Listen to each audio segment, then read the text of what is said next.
Që në emër të ekzekutivit të paraqes para jush listën e veçantë të pronave komunale të propozuara për shfrytëzim, një dokument i rëndësisë veçantë për zhvillim ekonomik, social dhe urban të komunës tonë.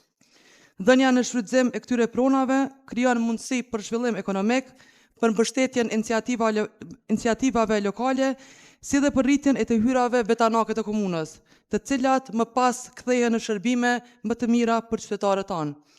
Uroj që lista të përmbajë të gjitha elementet të kërkuara me ligj dhe të gjitha dhënjat e pronave të jenë në zhvillim ekonomik të komunës dhe në të bazuara mirë në interesin publik.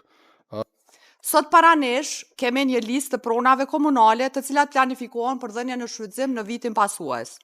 Siç po shihet këtu, problemi nuk është ideja e shfrytëzimit të pronës komunale, por problemi është tek mënyra, procedura dhe mungesa e dokumentacionit të domosdoshëm ligjor.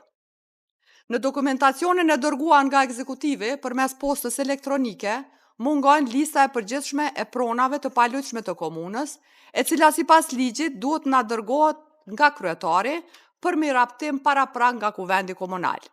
Ne këtu para vetës kemi vetëm një listë veçantë e cila në vetvete është e mangët. Dokumentacioni i dorëzuar nuk është në përputhje me kërkesat ligjore, pasi që ne kemi vetëm listën e veçantë dhe nuk e kemi listën e përgjithshme të pronave komunale, si dhe mungojnë disa nga të dhënat e detyrueshme të përcaktuara me ligj. Kështu që me dokumentin që keni dërguar është e pamundur sepse nuk është në përputhje me kërkesat ligjore, edhe un kam frikën që do të kontribuoj në keq menaxhimin e më të qershëm të pronës publike në komunën e Prishtinës. Me sjell një listë me 5288 prona në një seancë të jashtëzakonshme dhe me kërku prej asamblesë që me votu të njëjtën, pa kompletim të dokumentacionit paraprak, me të vërtet nuk është në rregull.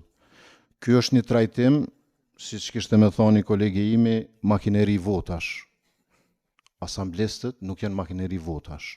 17 parcella të lagjës Marigona, të sponsorëve të kryetarit Roma e të partnerëve të restoraneve në kulme të ndërtesave janë pjesë e kësaj liste. Ky është një farë tentative që të legjitimohet keqpërdorimi i pronës publike. Nëse këto parcella janë pjesë e kësaj liste, duhet pyetur atëherë çysh është leju që të ndërtohet në ato parcella. Qytetarët kanë bler shtëpi atje, ndërtuesit kanë ndërtu atje.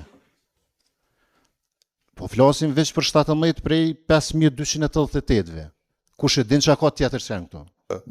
Publikimi i kësaj liste praktikisht shërben për informim të qytetarëve se cilat nga pronat janë në dispozicion prej anës të komunës për shfrytëzim dhe se procedurat e kërkojnë që secila nga këto çështje të vitë të trajtohet përsëri në kuvendin komunal, kështu që vendimarrja natyrisht se do të rikthehet në kuvendin komunal dhe është absolutisht jo e sinqert ndaj qytetarëve që të akuzohet edhe kryetari edhe kuvendi komunal në kontekstin që kjo është një makineri e votimit, nuk është makineri e votimit. Është publikim i listës dhe pastaj në bazë të interesit të zhvillimit ekonomik të kryeqytetit. Me 31 vota për, 14 kundër, abstenim nuk ka, kalon kjo pikë e rëndit të ditës.